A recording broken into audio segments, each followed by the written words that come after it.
Welcome to How To. Today we're going to learn how to solve a battleship puzzle. So this is what a battleship problem looks like. It's a grid that's filled in with a bunch of cells.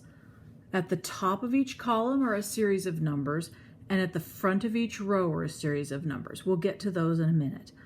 Also, you'll notice that down this side of the puzzle there are a bunch of shapes. Those represent the different battleships that can show up on each grid. So in this case, you can have a 4-piece battleship, a 3-piece, two 2-piece battleships, and then these single ones are submarines. There are 3 submarines. So you can see there's a submarine already there in the puzzle. Now the basic rule is that every cell has to be filled in either with water or with a piece of battleship.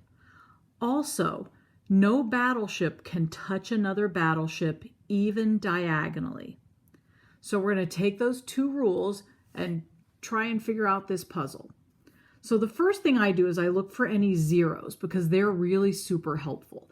Because like this 0 above this column means that there can be no battleship pieces at all in that column, which means this is all water. So I'm just going to fill in with some little squiggles to represent water.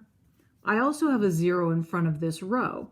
Means the same thing. All water in that row, no battleships. And remember, the second rule is no battleship can touch another battleship even diagonally. So because there's a submarine here, I'm going to do 2 things. I'm going to check it off on my column over here just to make sure I keep track of my pieces. And then it can't have anything except water around it. So I'm going to mark off the water. When you see this diamond shape, it means there's a mystery piece of a battleship there.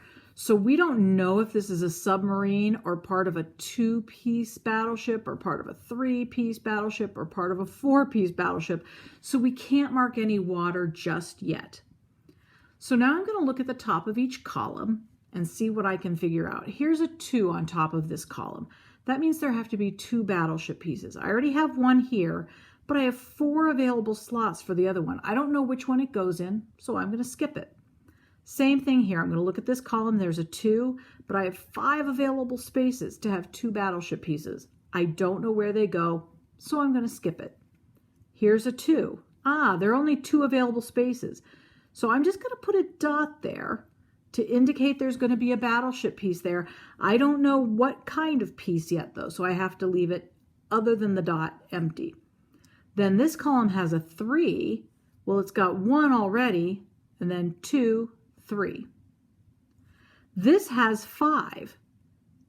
There are 5 spaces and the number 5. So I know that every single space is going to have a battleship piece.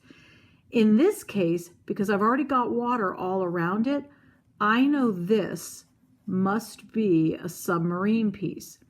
So I'm going to create a submarine there, and I'm going to check off a submarine.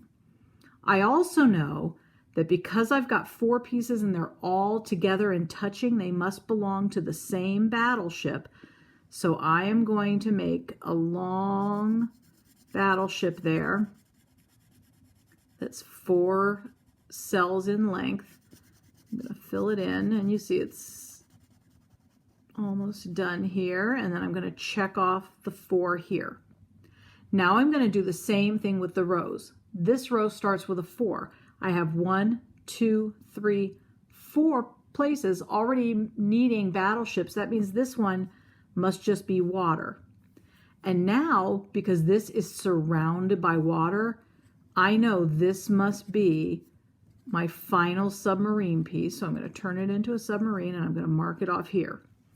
I also know these 2 are together, so they must be one of the 2-piece battleships.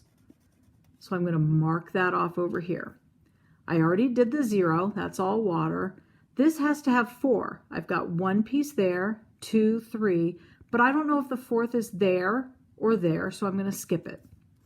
This row had a 1 in front of it. Well, I already have 1 piece in that row, so I'm going to mark off water. This row had a 2 in front of it. Well, I already had 2 pieces in there, so I know the rest is water.